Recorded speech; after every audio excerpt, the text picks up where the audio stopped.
Hi, everyone. Welcome to Pricing Strategies for Musicians. It is such a pleasure to be here this evening with the Next Fest for Emerging Musicians. Thank you for having me.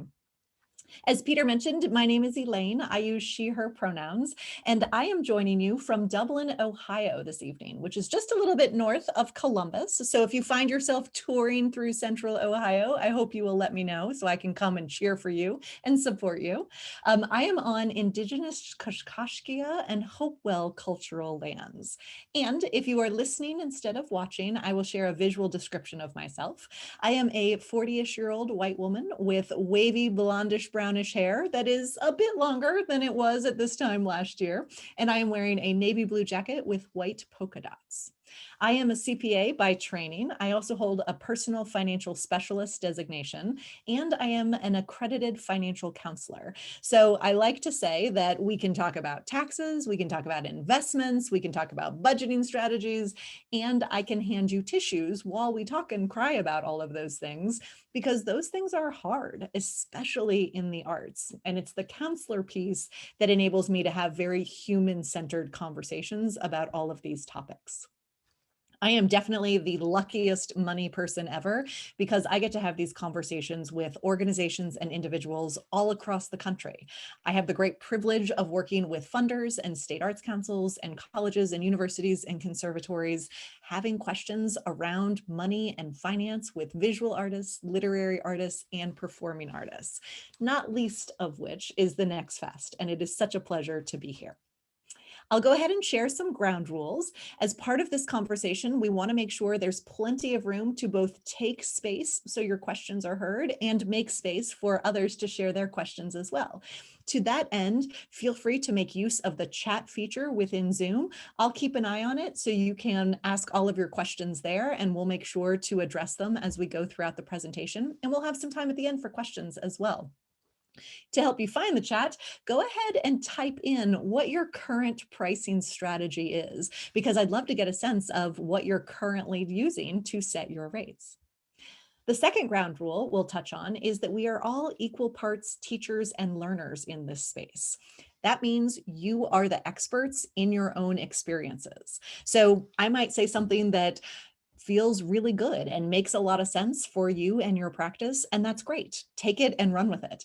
But I also might say something and you might say, you know what, that doesn't work for me. And that's okay too. You are the expert in how to use this information to better inform your pricing strategies overall. And lastly, we want to make sure that stories stay within this space, although by all means, you should take the lessons from those stories and carry those lessons with you to support your creative career. And although I am a CPA, this information is for educational purposes only and is not intended to be used as tax, legal, or accounting advice.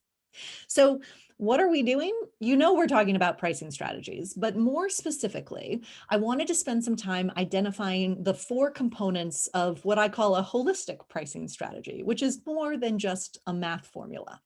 We'll apply some techniques to analyze each of those components, and then we'll use some tools to estimate an appropriate rate for your work or your time. So let's start. Let's take a peek at maybe what you put in the chat, and let's get curious. How do you set your rates for your work or your time? Holistic pricing strategy. I like to think about costs and start there because it's easy to kind of start with the math, but then also acknowledge customers, competitors, and your own competencies in adjusting those rates. So let's talk through each of these in detail. We'll start with costs because that's a really good place to start when we're talking about money.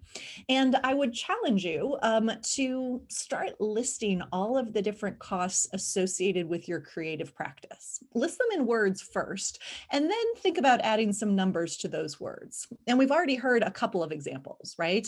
Labor hours that you might put in. Maybe there's rehearsal time, maybe there's production time, maybe there's transportation time, depending on what you're doing. Maybe there's teaching time, plus transaction fees for payments, certainly cost of taxes. I'm glad that's listed as well. And also, you might want to think about reinvestment in the business costs. So this could be, if you know you're going to need a new instrument in a few years or a new piece of technology, can you start saving up a bit now to essentially reinvest in your business so that when you're ready for that expense, the money is there and ready to go? The same could be true about reinvesting in different services. Maybe there's a master class you'd really love to take next year, or lessons you want to take from a particular performer. Or maybe even you want to redesign your website and you built it yourself and it's perfectly fine using a template. But maybe at some point in a couple of years, you'll definitely want to, hire someone else to bolster that website a little bit, right? Those are the kind of reinvestment costs in your business we want to think about. And then, of course, we want to think about paying yourself as well. So give yourself plenty of time to write out and think about what these costs might be, because that's an important starting place for setting your rates. The formula to set your rates based on your costs starts with costs and then divides your cost by billable hours. And that will give you your hourly rate. And so if you were to Google formula for setting my rates, you'd probably see something that looks a little bit like this. The denominator of this equation might be different. So instead of billable hours, maybe you divide your costs by, say, number of students or number of performances, right? But it's basically the same. Costs divided by some unit, and then that gives you the rate to charge per unit. And the common costs we would think about and make sure to cover are your cost to exist as a human, especially if you're trying to calculate a rate so that you can support yourself fully with your creative pursuit, right? So your total cost to exist as a human, the cost to run your music studio, your taxes, and then how much you want to save, definitely to reinvest in the business, but maybe for some personal saving purposes as well. Then, if you are not planning to support yourself entirely through your creativity, if you have other work, maybe say an administrative role with an arts organization or something else, you can subtract that income so that you can figure out the costs that you want to cover with your creativity.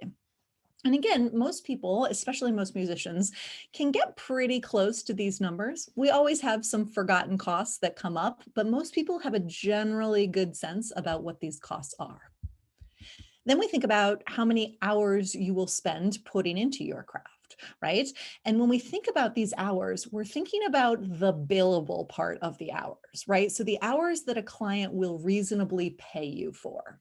And in some creative disciplines, this is a hard number to get to, because if you are a visual artist, you might take inspiration from all sorts of things, including reading the paper on Sunday morning or going for a walk, right?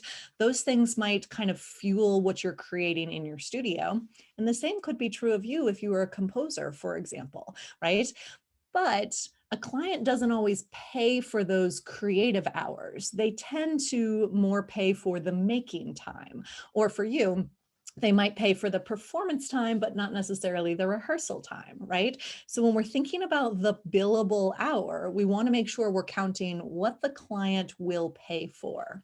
And the secret here is that if you know for every performance hour, you have to put in 4 hours of rehearsal, what we're really doing is dividing your total costs not by 5 hours, the total working hours, 4 hours of rehearsal and 1 hour of performance, but we're dividing your costs by the 1 hour of performance time, which will essentially increase that hourly rate so that it's something that the client will pay you for, right? And when we start thinking about this and paying attention, it's not as many hours as you might think, right? Sometimes, especially in the arts, we feel like we're working all the time, but we're not necessarily going to be paid for all of that work. So I've given you a couple of benchmarks here. If you worked for a law firm or an accounting firm, they would expect you to bill to a client about 2,000 hours per year. That's 40 hours a week and 50 weeks per year. But of course, there's additional administrative time when you're checking your email or doing research that might not necessarily be related to client work, or even continuing your education that wouldn't be counted in this time. If you wanted another benchmark, you were thinking about billing maybe 20 hours a week and 40 weeks per year because during the summer you attend festivals, or maybe you're thinking about a residency somewhere, right? 800 hours per year might be what you'd be looking at. So then we start adding numbers to those things. In this particular example, this person has $5,000 of costs per month. That includes $2,500 of personal costs, $1,000 of studio or creative costs, and then $750 each for taxes and saving. They plan to bill 1,200 hours per year. That's based on 25 hours a week and 48 work weeks per year. And if we plug that into our formula, we get 5,000 per month times 12 months divided by 1,200 hours gives us an hourly rate of $50 per hour, which is a perfectly fine starting point. But there are some problems with this approach. It only works if your numbers are right. If you end up having higher costs than you expected, or if you ended up working fewer hours than you thought you would work, all of a sudden your hourly rate is not really covering your costs. And once you've set it, it's very hard to go back to a client and say, you know what, I know I charged you $50 an hour last month, but my instrument broke, or I needed a new piece of recording equipment. So this month I'm going to have to charge you $60 a month, right? That's not necessarily how it works effectively. So this only works if your assumptions are right. And then it also ignores everything else that is happening around you, right? It ignores what other people might be charging for similar work. And it also ignores what your customers are willing and able to pay. And so it doesn't feel like it's really capturing the true information that is available in setting your rates. And of course, this approach is driven by cost. It's not necessarily driven by the value you provide. It's driven by what it costs you to provide that value. And especially in the arts, there's a real opportunity to reframe our thinking around the value side of the equation rather than the cost side of the equation. Because if you happen to live in a place that is less expensive, right, you might find yourself with relatively low costs. But that doesn't necessarily mean that the value you're providing is any lower. So it's interesting to think a little bit more holistically about value instead of just costs. And also, if we're taking an hourly rate type of approach, there is a risk that you will start having some silly arguments, especially if you tell a client that, you know, your hourly rate is $50 and then they hire you to perform for 2 hours and then they get a bill for, say, 8 hours of work. And you might say, oh, that's for the rehearsal time, right? Or the travel time. But some of those conversations need to happen sooner before you're actually sending the invoice, right? So thinking about this approach and communicating effectively can help avoid some of those silly arguments. All of which is to say, don't ignore costs, right? It's important that you're really informed about what they are, and they are the starting point for setting your rates. But don't stop at costs, because there are some extra factors to consider as well. I wanted to walk through 2 different examples as part of this entire presentation to show you kind of how I might have a conversation around this topic with both a teaching artist and a performing artist, because those are different things, right? So let's say you're a musician and you teach students regularly and you have, say, $150 a month in overhead costs. Maybe this is your Zoom subscription and maintaining your scheduling tool on your website and any other sort of administrative costs you might have associated with the business. And your target is to teach 3 students per week. And based on your time, you know, each lesson is 1 hour. And then, you know, there's an extra 30 minutes or so, 15 minutes before and 15 minutes after, where you're doing some prep and some follow-up, right? That you're not necessarily going to get paid for. So that makes your billable hours 12 hours per month. An hour lesson for 3 students for 4 weeks in a month gives us 12 hours. What you're really working is 18 hours per month, right? Counting that prep and follow-up time, but your billable hours are 12. So if we were using this formula, we would take $150, divide it by 12 hours, and get your rate of $12.50 per hour. And then if we math this out, your total annual revenue would be $1,800 for 3 students a week, and that would equal your costs as well. If we take a similar approach, but you are a performing artist or there's a performance aspect to your work, we might think about the costs and the time a little bit differently. Maybe you have $300 a month in overhead. This is your website. These are your marketing materials. These might be strings or other instrument maintenance you need to do, maybe purchasing music or subscribing to different music sources. And then you have direct costs of about $100 for each performance. It might vary, but between travel or transportation, maybe cartage of an instrument or equipment, depending on what you need, right? Parking at the destination, all of a sudden we're talking about, on average, maybe $100 per performance. And you're aiming to have 4 performances a month with these costs. The performance time is going to be 3 hours. You know, you're going to have about 8 hours of prep or rehearsal and follow-up time. And then that means your billable time per month is going to be 12 hours. The billable time here is based only on the performance hours. And your working time, or your rehearsing and prep and follow-up time, is closer to 32 hours. But what we're doing here is essentially using a smaller denominator to make the hourly rate higher, right? So in this case, your direct costs would be $400 a month. That's $100 per performance times 4 performances. Your indirect costs, those overhead costs for your website and your advertising, is $300. So your total monthly costs are $700. If you were using the formula, your hourly rate would be $58.33 per hour. That's 700 divided by 12, which would make your performance rate about $175 for a 3-hour performance, right? That's how we would use this math way or the formula to get the starting price. But remember, we don't stop there. The next factor we look at are your customers. So who do you serve through your music, either your teaching or your performance or anything else you might do? And then once you've sort of identified who they are, what do they value about your work or your time? And then what are they willing and able to pay for your work or your time? And it's important that we think about what they are willing to pay and also what they are able to pay, because sometimes those are 2 different answers, right? Someone might be very willing to pay, but they might not be able to pay, in which case you might be looking for alternative sources of income. For example, you might be looking for a donor or a grant to subsidize those who are willing but unable to pay whatever your rate is. Or they might be able but unwilling to pay. And in that case, these are not your customers, right? Just because they feel like they are those you are serving, if they are able to pay but unwilling to pay, they're not valuing what you're doing. So those are not your customers, right? So spending some time thinking about who your customers are, really deepening your empathy for them, understanding their perspective on the world, and thinking about and understanding what they really value about you and your work as a musician can then lead you to having a better understanding of what they are willing and able to pay.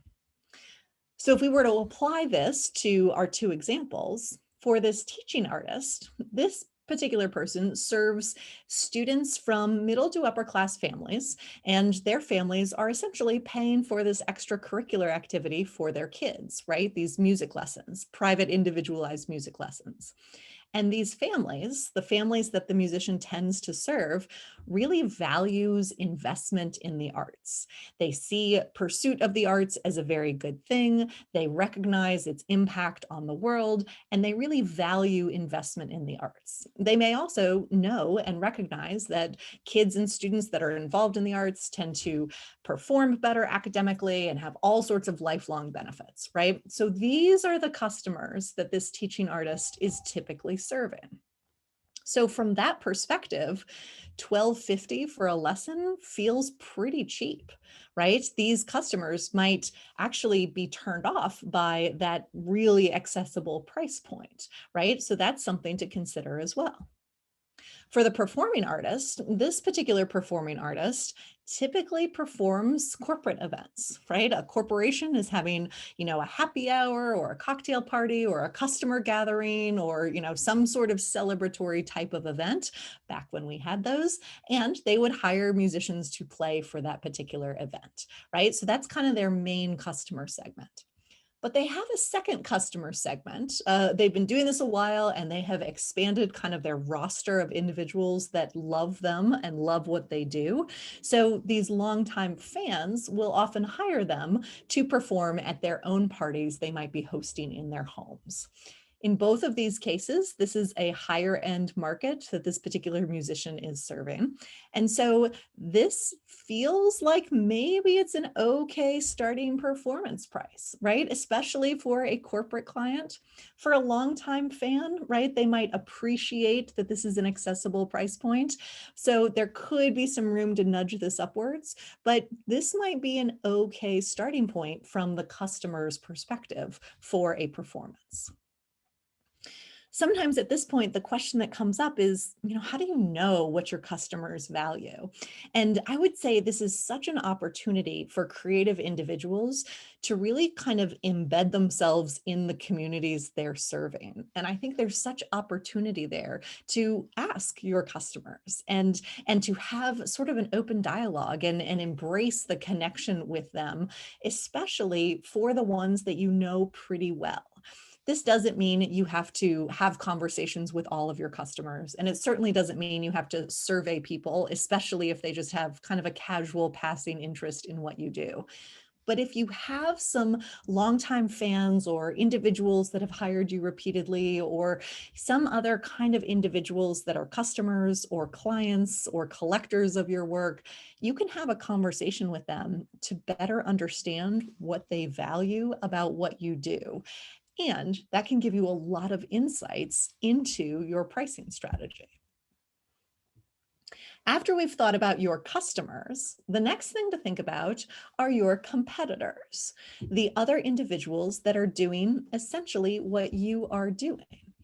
And sometimes this comes up and has sort of a negative connotation. But what I have found is that in the arts, competitors tend to be your best advocates and your biggest allies in many cases.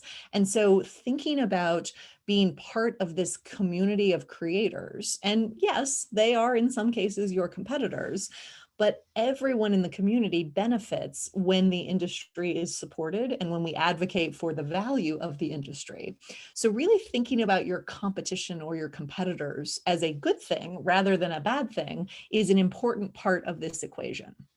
Now, of course, sometimes it's hard to do that, right? If you are auditioning for a performance spot and there is one performance spot, right? You are looking around at all of the other very qualified musicians and recognizing that only one of you is going to get that spot.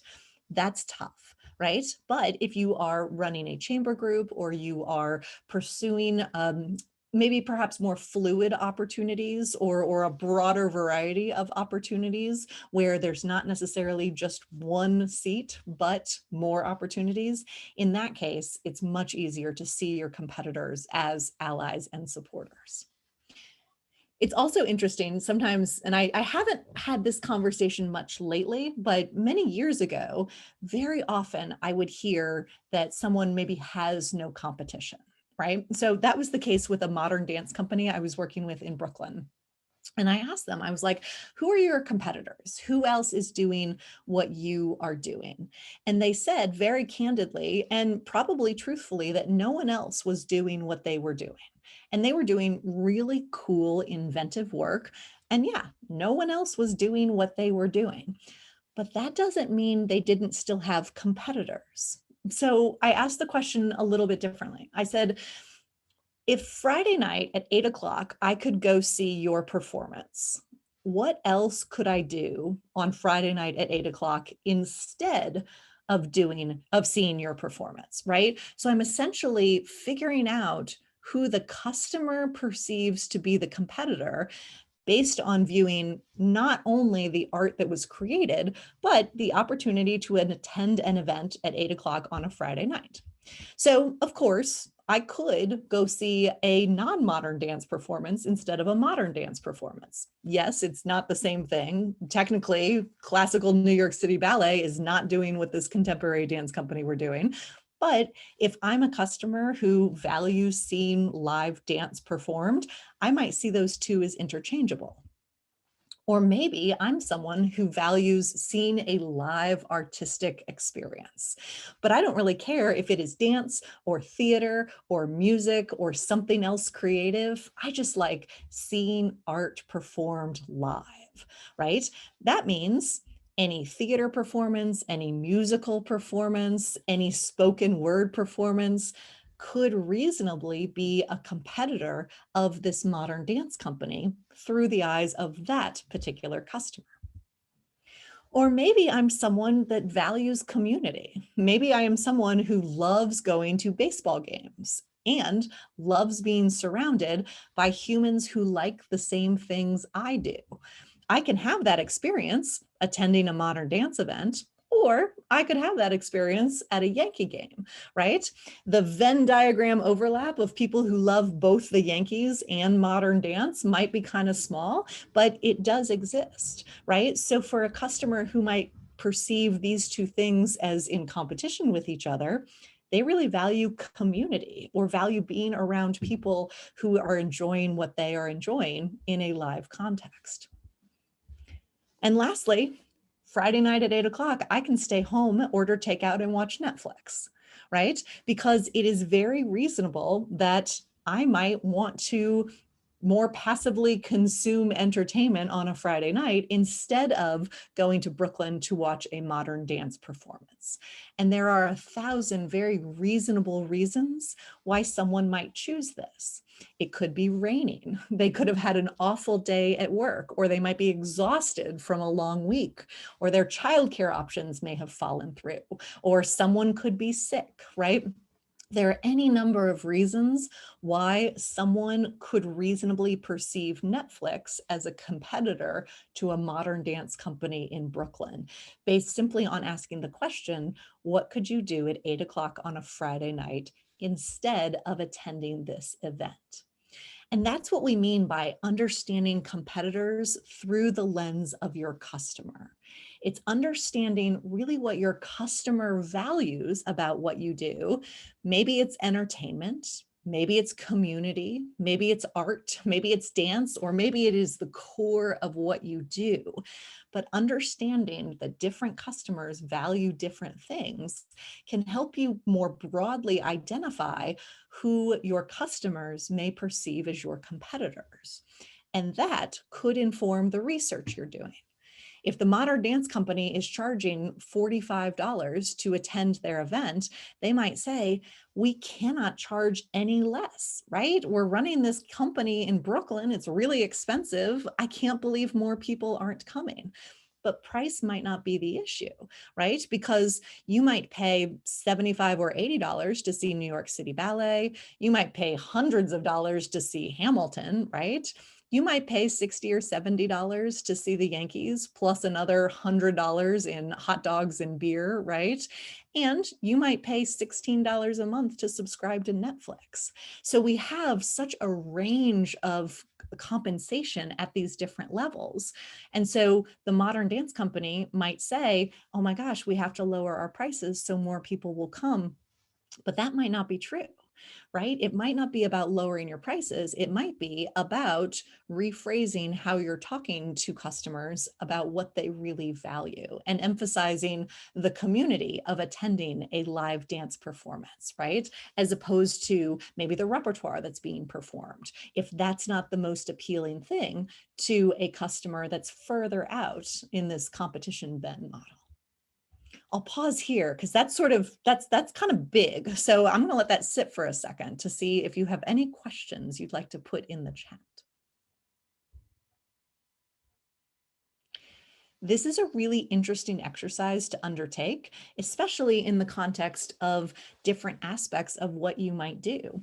And you could even think about it as part of different groups you might participate or perform with, right? Because competition is a good thing, especially in the arts.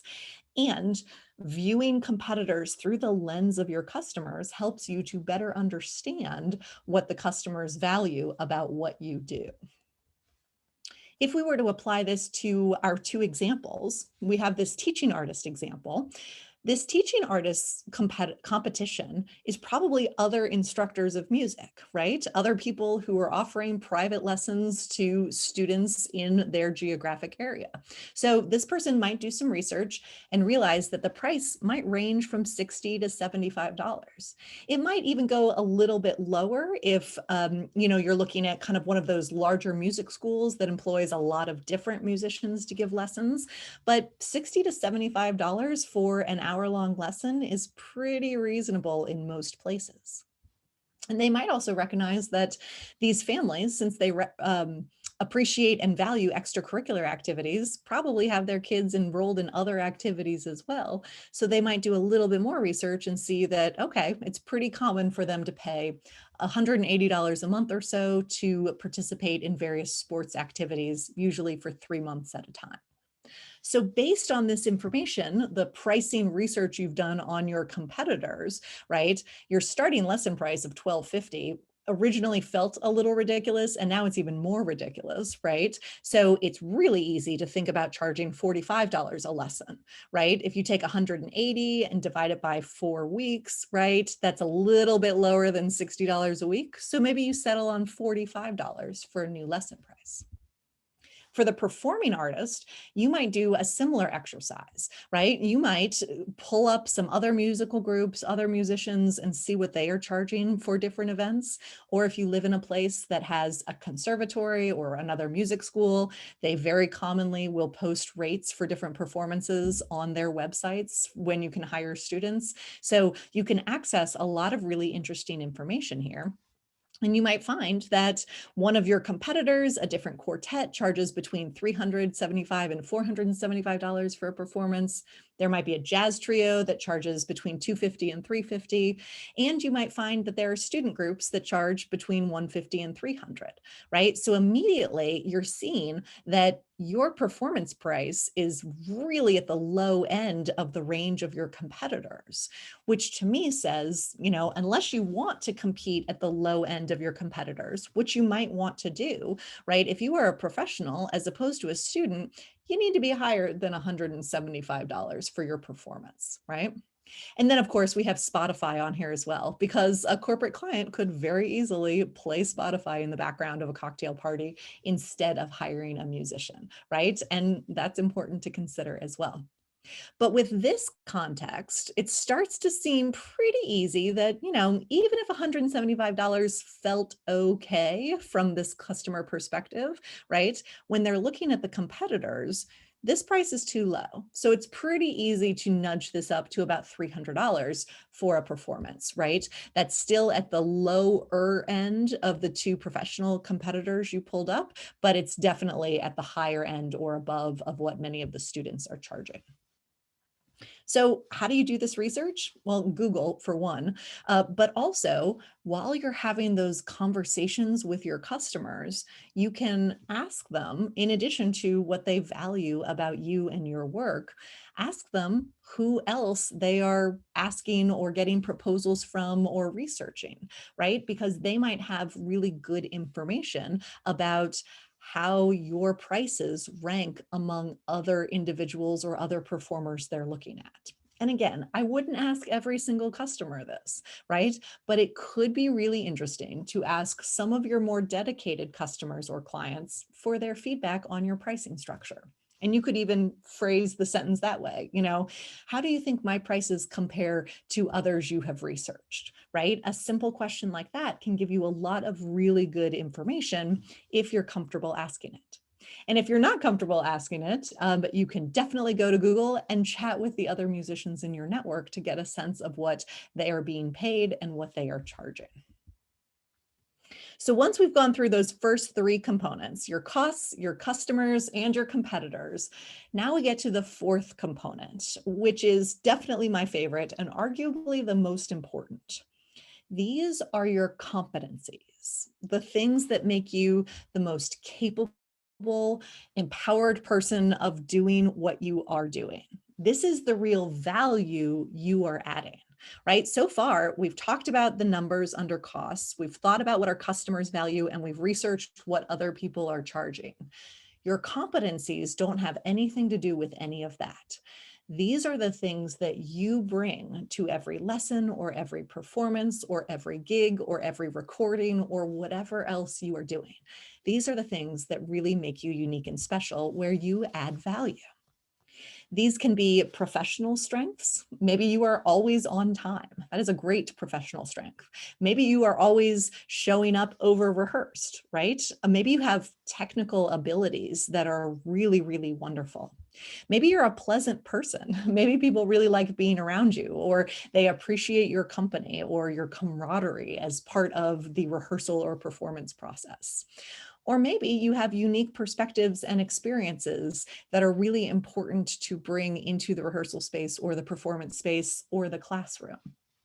Give yourself permission to really spend some time thinking about what your competencies really are.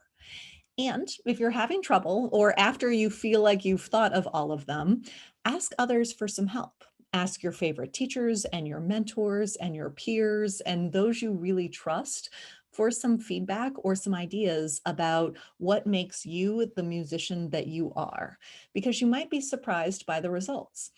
But those are the things that are really unique to you that add value to what you're doing. And that's where there's really a lot of room to increase your prices or to defend your prices if you get some pushback, right? So if you decide to charge $800 for a performance and one of your longtime clients says, $800, oh my gosh, XYZ group only charges me $350, you can say, that's totally fine. I charge 800 because, and then you start listing your competencies, right? You're enforcing and reinforcing the positive aspects rather than getting into a conversation about how expensive your rent is or health insurance as a self-employed musician or anything else, because none of that is relevant to the value you are providing, which is ultimately what your client is paying for. As you start thinking about your strengths and brainstorming them, I happen to like this as a starting worksheet. So if you want to grab a screen grab of this, go nuts, or you can also just kind of create it on your own. It's not super complicated, but this gives you plenty of room to list your creative, personal, and professional strengths. And it gives you some room at the bottom to acknowledge your weaknesses as well. In my experience, creative individuals are much better at identifying their weaknesses rather than their strengths. That comes from a place of excellence and perfection, and from a place of knowing what we do really, really well, which means we see the flaws that others might not. So if that feels true or resonates for you, go ahead and put any of those weaknesses that are taking up brain space down here so that you can capture them and then give more time to brainstorming your strengths. You'll see there's a lot more room for strengths than weaknesses, and that's intentional. And as you're looking down here, the weaknesses are divided into those you might like to change. Maybe one of your weaknesses is always being late to things. That's probably a weakness you'd like to change, especially as a performer, right? There is no tolerance for that. So that's a weakness you might like to change. And you can think about ways of, or strategies of changing that. But you might also have weaknesses that you want to embrace. Maybe you are no good at playing Baroque music. That's okay. You don't have to ever play Baroque music if you don't want to, right? You can instead focus on other styles or repertoires that you do like, right? So instead of thinking about all of your weaknesses and sort of really spending time focusing on them, capture them, get them out of your brain if they're popping up there, but make sure you're dividing them into ones that you're okay with. They're just going to be part of who you are as a musician versus ones that you really might want to spend some time improving or changing. And this can change over time. But remember, this is a much smaller part of the worksheet than your strengths, because that's what we're really doing here. We're brainstorming your strengths so that we can make sure to have them ready and articulate them as we're defining the value you provide. So if we were to think about this in the context of our two examples, first we have the teaching artist, right? So remember, we've gone through the costs and the customers and the competition of this teaching artist. The competencies this person provides might be high levels of personalization. Instead of working through sort of a standard curriculum or the same workbook of exercises for every single student, this person might spend a lot of time really personalizing the music selection and the exercises for each student. It takes more work, but it does add a lot of value to the student experience, right? Especially for a family that really does value investment in the arts. They might really value that personalization in a powerful way. Related to that is this idea of providing follow-up notes and goals, right? Depending on how involved the customers might be, this could be something that they really value. If the customers aren't super involved, they're seeing this as more of like a checkbox for an extracurricular activity, that might not be something that the customers perceive as adding value, in which case it's very nice of you to do, but it's not actually going to increase your price at all, right? Because you're doing something and that's very nice, but if your customer doesn't value it, right, it's not necessarily increasing the rate you can charge. So remember, all of this conversation is rooted in empathy for the customers and what they value and what they are willing and able to pay. Sometimes we can educate our customers and point out how important it is to have specialized follow-up notes and tailored lesson plans for each student, right? And you can certainly commit to that, but then commit to the price that that commands as well. The last piece of competency that this person might have is access to major art performances, right? This teaching artist may also perform with various groups in the area. And because this family values investment in the arts, they might see it as really cool to be able to attend a final rehearsal for something as a guest of the musician, or to be on the email newsletter of the musician who's saying, hey, I'm playing with the symphony this Saturday night, or something like that, right? So they may value the access that the teaching artist provides simply by virtue of being in the field. So that could be a competency as well. And we can see this based on sort of where you went to school, where you play, any of those unique experiences and perspectives you bring to being a teaching artist in this example. So with all of that value add, remember, we started at $12.50 per lesson based only on the costs, which is laughably low. Then we got up to about $45 or so. But with these additional value add moments, it's very easy for someone to justify a lesson price of $65. Which means now, instead of breaking even or just covering costs with 12 hours of lessons a month, now this person is earning $780 and having profit of $630 above and beyond their $150 worth of costs, right? So this changes the entire financial model because they have set their rates informed by things more than just costs. We can do something similar for our performing artist example. Remember, we've already gone through costs, customers, and competitions. And when we think about the competencies here, it's interesting, again, to think about the ones that the customers value.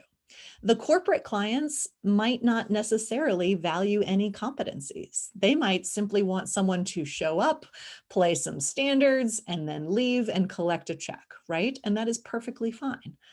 Or their marketing department might really value a 3-minute reel provided digitally that has some images from the performance, some images from the cocktail party, and maybe some music selected to play along in the background. You could even offer to add the company's logo to it if they wanted to share it on social media or something like that, right? Depending on the corporate client, that could be a value add. It could not be, right? But if it's something that does add value, make sure you're open to exploring what that might look like. And the same thing for personalization. If the customer wants to be involved in selecting the songs or the sort of program for the evening, that level of personalization is a value add, right? And if it is part of your baseline expectation, then make sure that the value of what you're doing is reflected in the price, right? Which means you are not showing up to play a $175 performance. That's the same thing that you will give to anyone. If it is going to be personalized and customized, that is a value add and part of your competencies. So based on all of this research, this person might be comfortable really charging closer to $400 for their performances. And again, this changes their break-even point.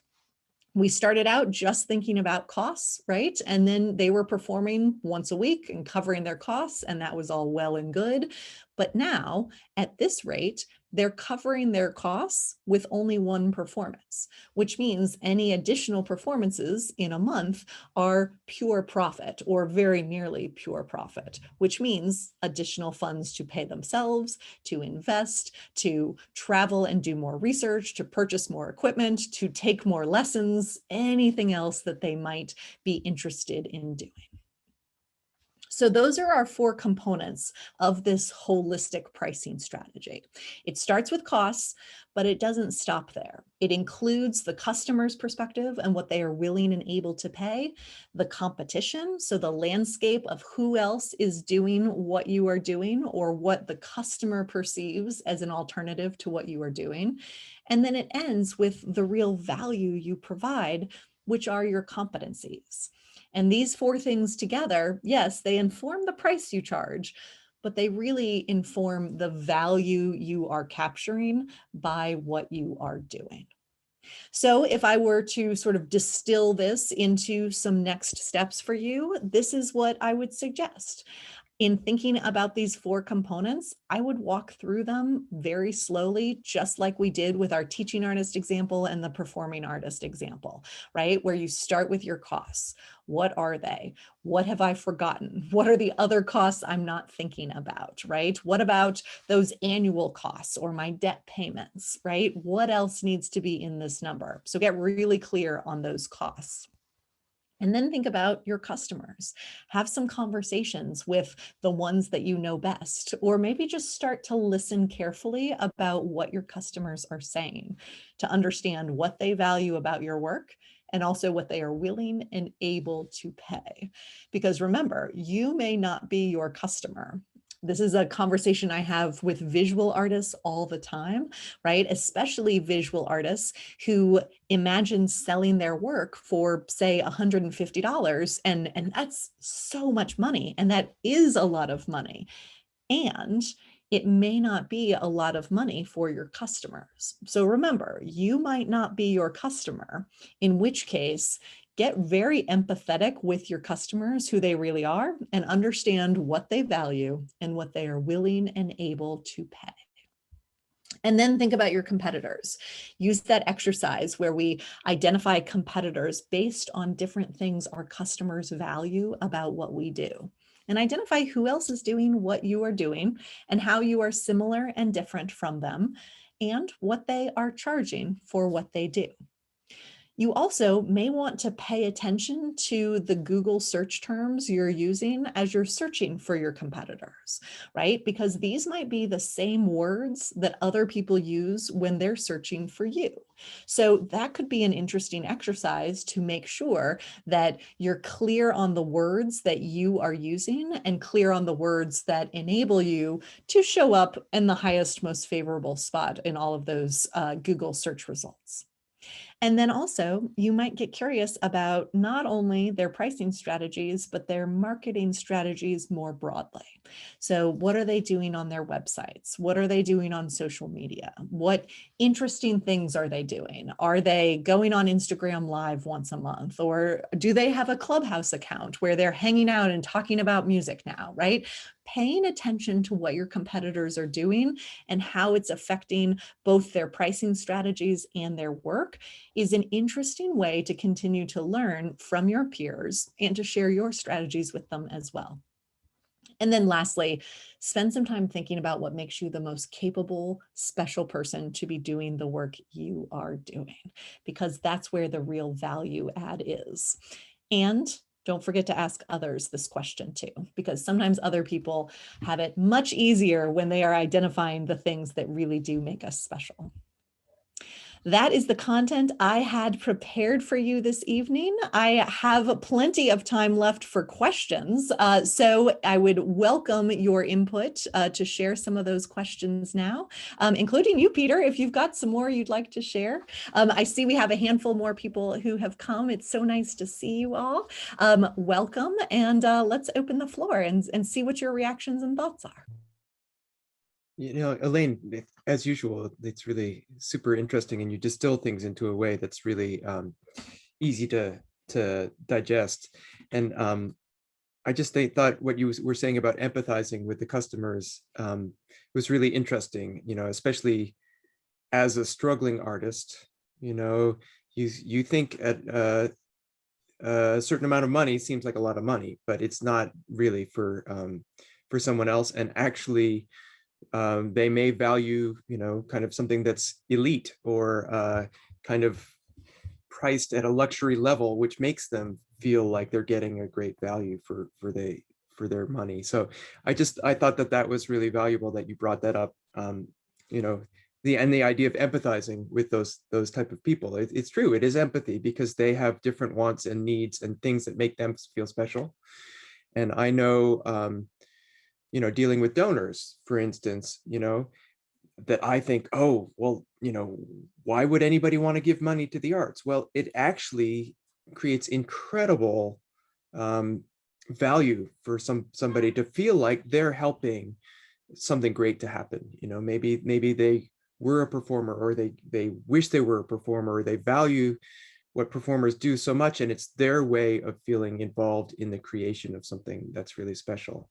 And that took me a little while to understand that actually we're providing something of value, genuinely, and it makes somebody genuinely happy, and when you're raised as a performing artist, you think, gee, I better hang on to every dollar I get because I don't know when another one's coming my way, right?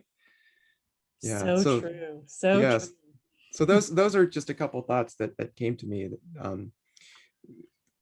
Yeah, for sure. Thank you for sharing. Absolutely. I'd love to hear additional input. If there aren't any additional questions or anything else, I do have a follow-up discussion question about a topic that has been top of mind for me, but has also come up in some interesting conversations I've been having around pricing lately. But I do want to give space for some conversation and questions first. Why don't we go for it? People might warm up to it. So That sounds good. Sounds good. Okay, hopefully you have found your reaction button. I'm curious if any of you have any experience with pay what you want or pay what you can type of models in the arts or in music specifically. Peter says yes, definitely. I'll definitely say yes. This is an area that I think is absolutely fascinating right now, especially given how many things have shifted virtually and digitally over the past year or so, right? And the trend was there before. Everything was becoming more accessible in a variety of ways, but the pandemic really accelerated that shift, certainly for retail and certainly for the arts as well. And there's data to suggest that something like 80% of organizations did shift their programming online. That's for all arts organizations, not only music organizations. And of that group, 67% intend to continue online in some capacity. That doesn't mean they're going to permanently be online, but they've recognized that there's some interesting accessibility moments that can happen in an online environment. And they've recognized there are some real benefits to that. So 67% of arts organizations intend to continue somehow online in some way. Now, in 2 or 3 years from now, we'll know how many actually did, but that's a pretty substantial number to be thinking about. And so one of the things that groups have been playing around with, especially in an online environment where it's less certain what people are willing to pay for, is this pay what you can or pay what you want model. And it's not brand new. It's been around for a minute. And there are some interesting groups who have experimented with it in different ways. But what I have found to be so fascinating is the language around pay what you want or pay what you can. Because some organizations and some individuals have basically said, "Oh my gosh, I need to make money online, but I don't know what to charge. I'm just going to ask people to make a contribution or pay whatever they want or pay whatever they can." And that is very nice and that is well and good, but those tend not to be financially successful approaches because most people have no idea what's a reasonable amount to pay for an online musical experience, right? We're all kind of doing this for the first time right now in many cases. So it reminds me of some research into behavioral economics, which basically says that people look for clues in the environment around them to help tell them what is reasonable. And so there are a couple of really fantastic studies that have been done in this area, not necessarily around pay what you can or pay what you want, but around the idea of people looking for clues to tell them what's reasonable, right? So one study took place at a hotel. And so the hotel set up a bowl of M&Ms on their welcome desk. And there was a sign next to the M&Ms and it said, "Eat your fill." And then there was a little spoon next to the bowl. And so as guests would come in and they would check into the hotel, they would see the M&Ms, they would be filled with joy because who doesn't love M&Ms? And they would lift up the spoon and take a spoonful of the M&Ms. And so the researchers filmed this and counted on average, people took 7 M&Ms, right? One spoonful, basically. But they could have taken as many as they wanted, right? The sign said, "Eat your fill." But this was an unusual experience, right? Most people aren't greeted with an unlimited bowl of M&Ms. So the clue that told them how many to take was the spoon next to the bowl, right? And so they scooped once. They repeated the experiment a little bit later with one of those big scoopers instead of a spoon. And not surprisingly, people took way more M&Ms. Why? Because they saw the big scooper and that clued them into what was reasonable in that moment. And they took a big scooper full of M&Ms instead of one spoonful of M&Ms, right? So people look for clues in unusual situations to tell them what's reasonable. That means if you're taking a pay what you can or a pay what you want approach, you need to help give some clues to what is reasonable to your audience members, right? So there are a couple of different ways to do this. One way is to do all of the same pricing research that we have already gotten to, right? Identify your price point and then maybe say 5% or so, or add a little smidge and then make that your middle option. So let's pretend we go through all this research and we figure out that your price for what you're doing is going to be $75, right? What I would do is probably then make my middle option for a pay what you can or pay what you want model $80. And then I might have a $65 option, and then I might have a $95 option, right? So I've got my target price. That's going to be my middle, because there's also behavioral economics research that tells us people always gravitate toward the middle, right? So $80 is my middle option, 65, 95. And then I say, pay what you want and present these 3 options. For the groups and individuals that have done this in different contexts across education and performance and different areas or venues, in general, the average price tends to be just a smidge lower than that middle number, right? So if you were to sell 100 tickets to your thing and it was a pay what you can or pay what you want model, your average ticket price might end up being $74, $75, $76, a smidge less than the middle option. And if your original research said you wanted to hit about that $75 mark anyway, you've done it, right? Victory. But you've presented people with 3 different options, enabling them to kind of choose and gravitate toward the middle. So that's one way to use that model, giving people options that are informed based on your own research.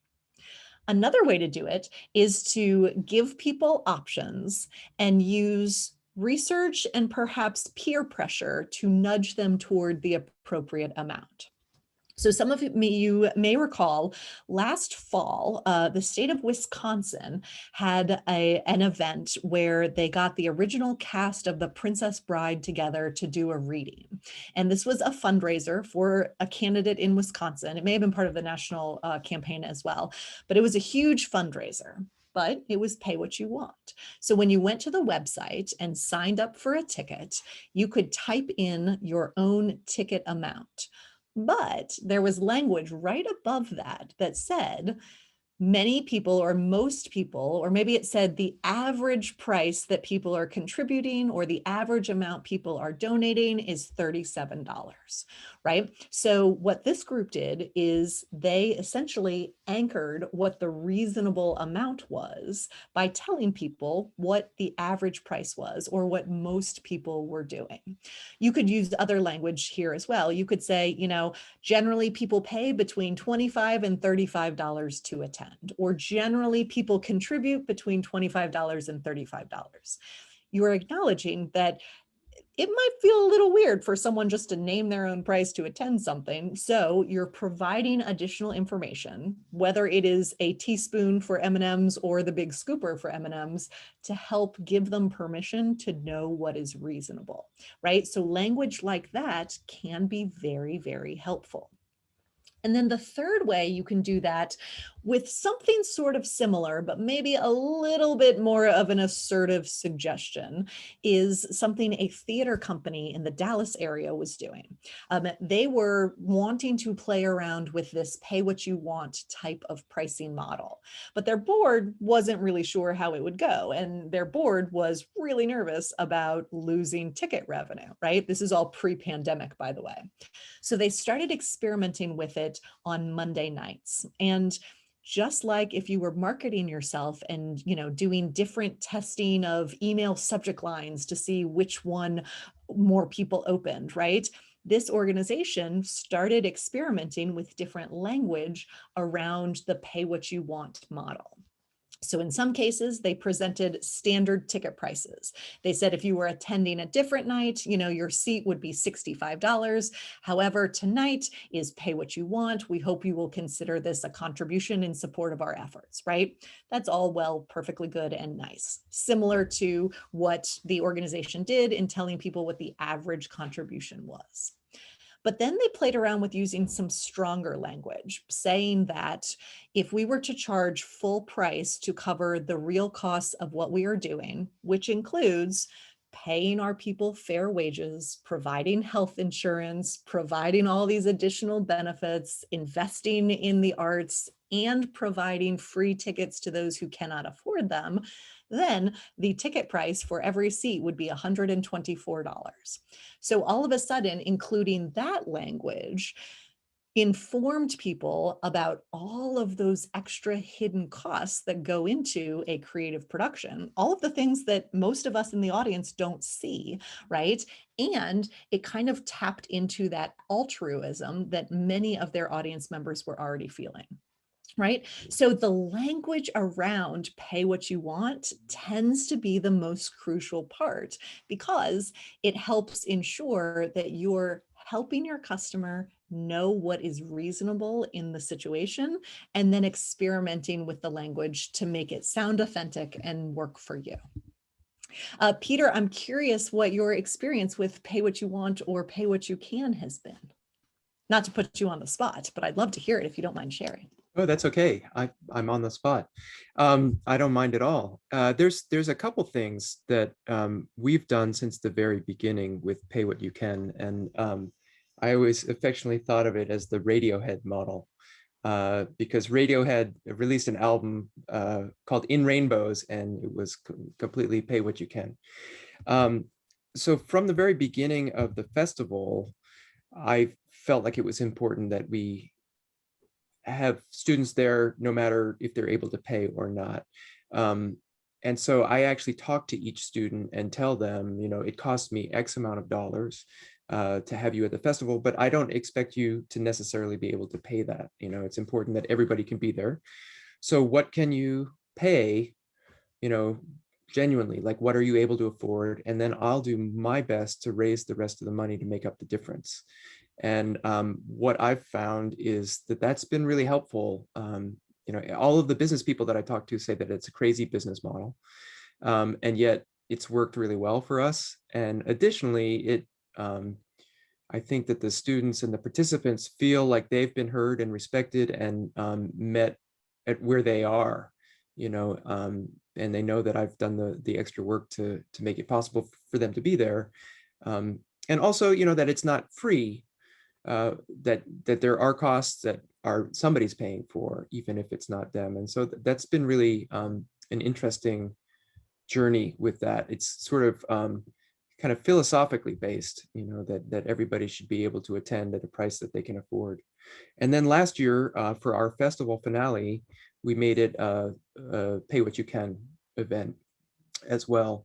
Didn't want anybody to be excluded. There was a minimum $1 donation, which was Eventbrite's our idea, not ours.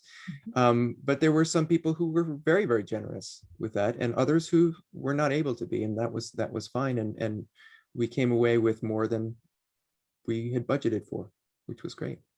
That's amazing. I love Yeah. that.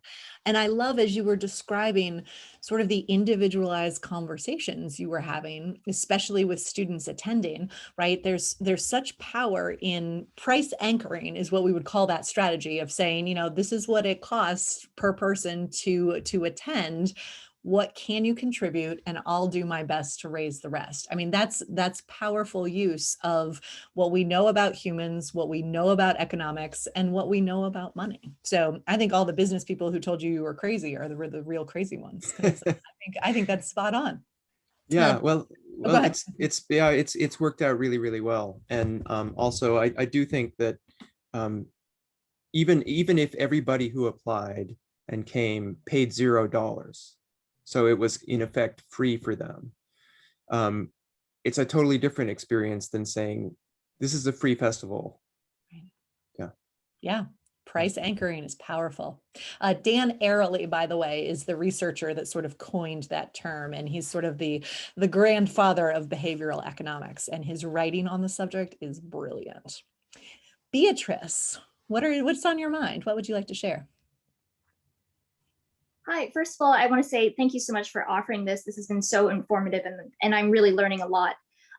This talk about pay what you can has brought up a question that I have of a similar, I guess, adjacent business model, which is the idea that you buy a ticket or pay for a lesson or some kind of experience that also affords or sponsors that same experience for another person. And I'm curious about I guess the psychology behind that and how successful that can be for us musicians and how we can apply that. Oh, that's a brilliant question. Where have you seen that? Have you seen people doing it with lessons or just with performances? Or is it something that you've done yourself or played around with? Well, the lessons thing is something that I've seen some of my my colleagues from music schools exploring right now, and I'm not sure if some of them are filed as nonprofits or for-profit organizations, but you know, there's a lot of talk within our field right now about the accessibility of the arts and arts education, and this was a model that I saw some people exploring. I guess sort of inspired by the work of companies such as Tom's and others, where people feel like they can tap into that altruistic side of themselves while also receiving a personal benefit for an experience that they might desire as well. And it seems like it's been pretty successful, especially with the greater accessibility of Zoom lessons right now. So I was just curious about how one can implement that. I also have a few other questions that I just thought of, but maybe we can tackle this first. Yeah, I'd love to. And thank you for that question, because it's brilliant. And you're right. Tom's and Warby Parker and some other companies have been playing around with the buy one, give one kind of model for a while. And I think, you know, there's so many good things there, right? In terms of accessibility, in terms of altruism and paying it forward. It does hinge, though, on serving customers whose ability to pay exceeds their willingness to pay, right? So that means someone has to say, yeah, I would like a lesson, or yeah, I would like to attend this thing.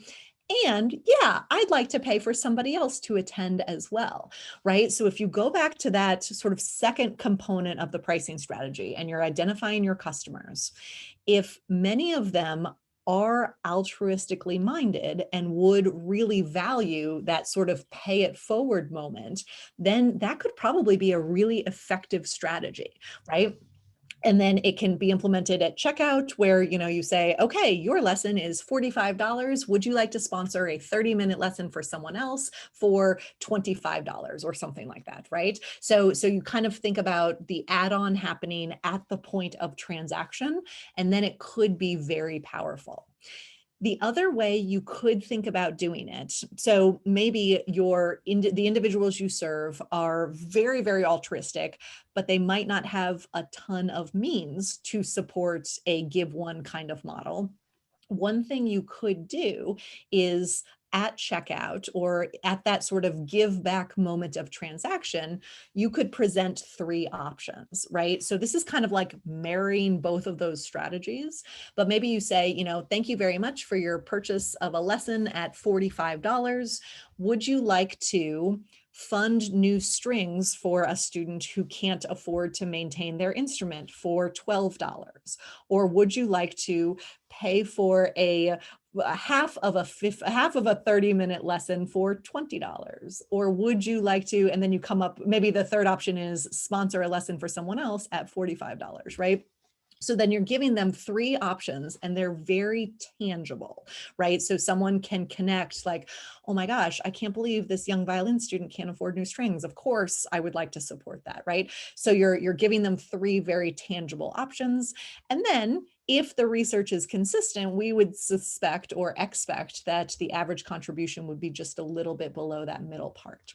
So those would be 2 ways I might think about doing it, informed again, based on your customers, because it hinges on them valuing that, just like Tom's shoes purchasers value that. And it's seen as sort of a social enterprise status symbol to wear Tom's shoes instead of something else, right? But I have one extra thought I'm going to add on before we get to your other questions. And that is around this idea of transparency, right? Because if you look into Tom's Shoes or Warby Parker, or there's a coffee house near me called Roosevelt that has sort of a similar model. And this model works as long as people believe what the organization or the individual or the company says, and if there's sort of evidence of that. Right? So if this becomes a model that really makes sense for you as an instructor or a performer or anything else, I would sort of lean into that as a marketing message, and also in the interest of transparency, and say, last year, 48% of people contributed or paid it forward for an extra lesson. We raised this much money for extra lessons and strings and enabled, 28 students to have lessons or something like that, right? I would get clear on the data, which means you have to spend some time tracking it up front, right? And then include that story in your overall story of you as a musician and make it a real integral part of what you are doing. And then if we think even more about what those customers really value, right? There's an interesting opportunity, and this might feel familiar. If you got a scholarship that was a named scholarship when you were in school, you may have had to write a thank you note to that donor, or maybe have lunch with them, or attend a scholarship lunch, right? Sometimes our donors or customers enjoy meeting those that benefit from their generosity. Now, you want to be careful here, right? Because we're not going to exploit the people that need help to sort of, satisfy a donor's whim or anything like that.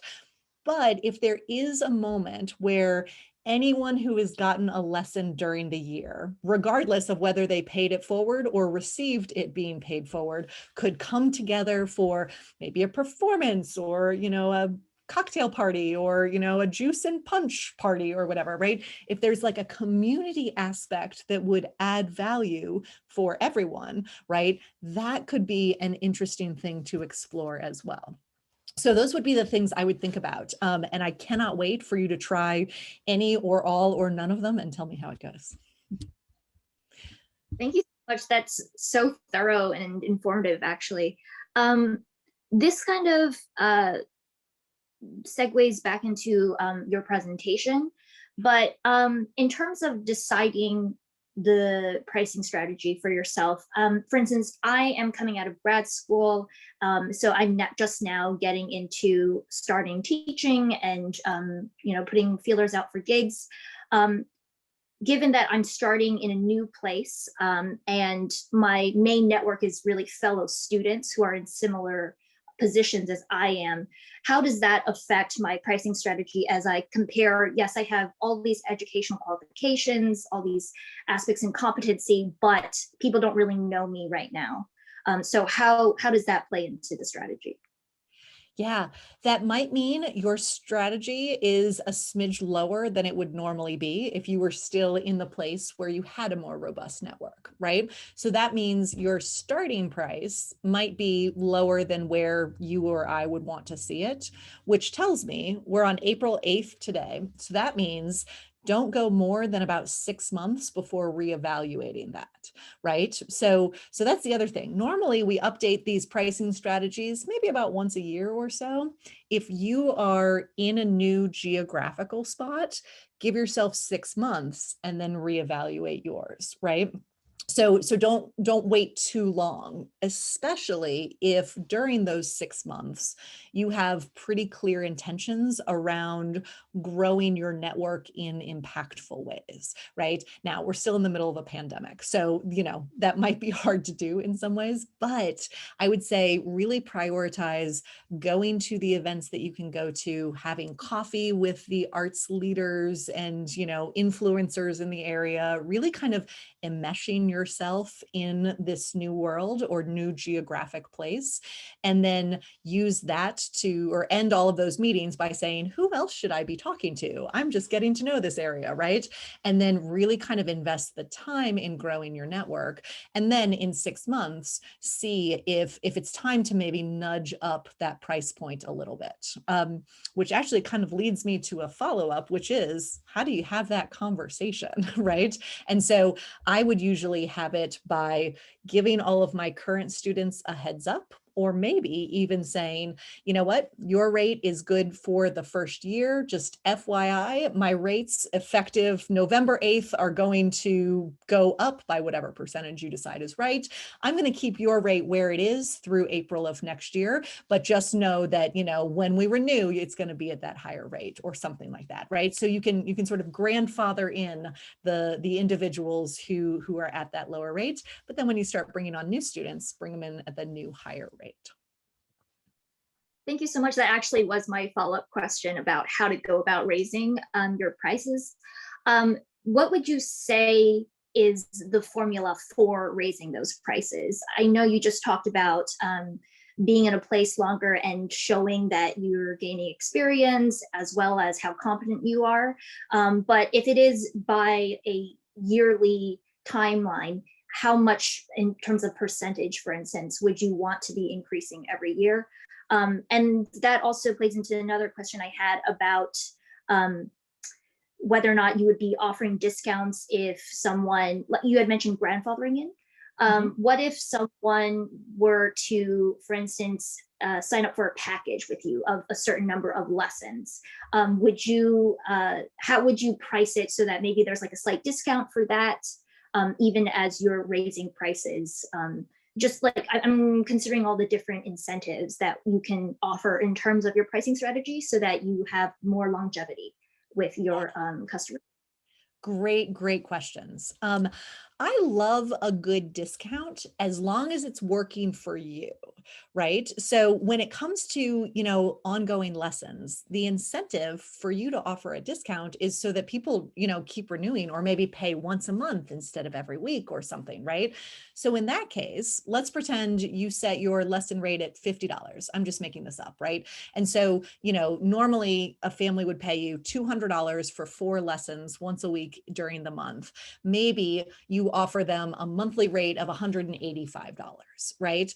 I don't know what that translates to in terms of percentages, but that feels like a smidge of a discount so that instead of $50 a lesson, it might end up being like $47.50 a lesson or something like that. Like that feels about right.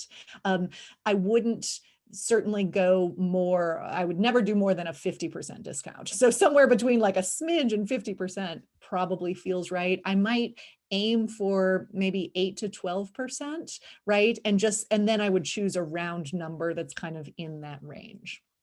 And then in terms of kind of annual increases, right? This again it's sort of funny, right? Because in some industries, everybody gets a raise of 3% every year. We call it a cost of living adjustment, right? And, some jobs just automatically get raises of 3% every year. And we look at the federal minimum wage that has been unchanged for 20 plus years now, or maybe it's 16 plus years, right? Where there has been no increase at all, right? So I tend to reevaluate my prices about once a year based on kind of growth or new experiences. If you're winning awards, if you're sort of being recognized for things, all of those things start adding value. If you are more in demand and your schedule is filling up, right? All of those things would suggest it's definitely time to raise the rates. And again, I like kind of round numbers. So, the last price increase I did was in sort of hourly sessions I provided for people. And it was probably close to 2 years ago now. I didn't want to raise rates during a pandemic, but I went from $90 an hour to $110 an hour, right? So again, it was, more than a 10% increase, but it was a nice round number that felt accessible. The next jump I'm going to have is to 125. And I haven't decided what the timing on that is yet. And I have some corporate clients that already pay 125. I've implemented that as my like institution rate, right? But, for individuals, it's still 110. So, at some point, probably in the next 12-ish months, I'm going to give people a heads up and nudge up to that new 125 number. But, global pandemic and all. So I'm not quite there yet. So it's more of a fuzzy art math than a science. Thank you so much. Yeah, that's really helpful as well in terms of figuring out how to decide when and how much we factor all of those things in. That also leads to my next question about currently in pandemic life, but also possibly post-pandemic, should we ever get there.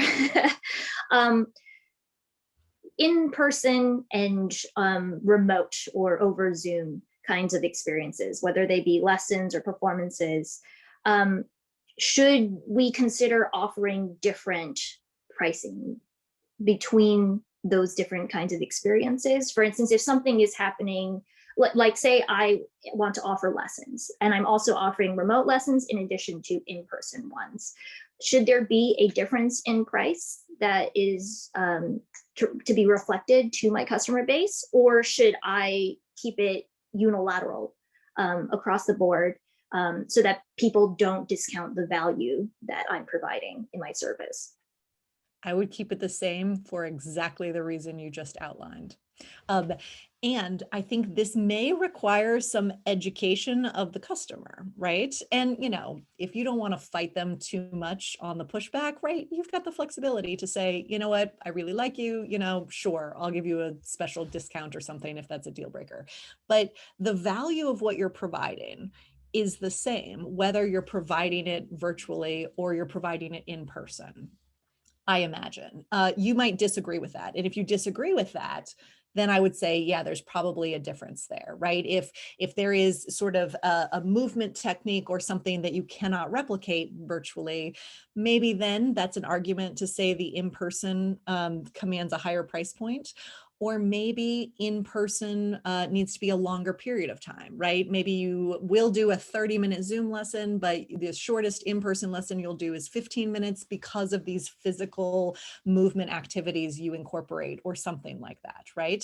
But that's only if you believe there is a difference. If you believe that the value is in your interaction with the student, which you can replicate virtually just as well as in person, I would charge the exact same amount, because you're still going to have overhead costs. You still have a Zoom subscription instead of a room rental fee, right? And you still have your website to manage and your credit card fees to pay. And, you know, all of those other expenses aren't really changing for you. So that's how I would approach it. Thank you so much. This has been truly so helpful. And yeah, I may have some more questions come up, but I don't want to dominate the conversation. So thank you very much. You are so welcome. Thanks for the questions. I appreciate them so much. They were wonderful, and I suspect they helped others as well. What other questions do we have? Well, hearing none, Peter, I might hand this back over to you to wrap us up for the day. So thanks everybody for being here, and we hope to see you soon.